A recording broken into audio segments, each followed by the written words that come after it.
DVD kasi sira daw. No power, walang power. Kaya ni-check natin to.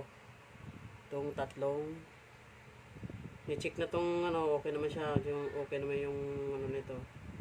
Yung switch naman okay naman siya. Kaya itong tatlong resistor na to. Itong tatlo, tingnan mo dito. Isa, dalawa, tatlo, 1, 2, 3. Ayan yung resistor na yan, guys. Tester na natin. Ayan natin ito sa 20k. Ayan, 20k. Ayan, 200k na. Para ano maganda. Ayan, 200k. Ayan, guys. Pag may reading na, medyo may sira ito.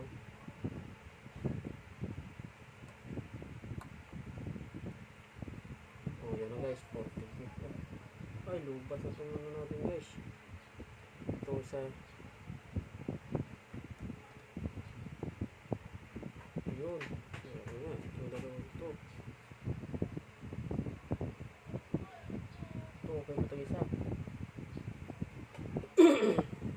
So, itong dalawang guys, itong dalawang resistor 1, 2, 3, yun yung papalitan yung tatlo. Sira yung tatlong resistor, kaya pala ayaw talaga mga ano. Yung babaklasin na natin ito guys. Okay, cut.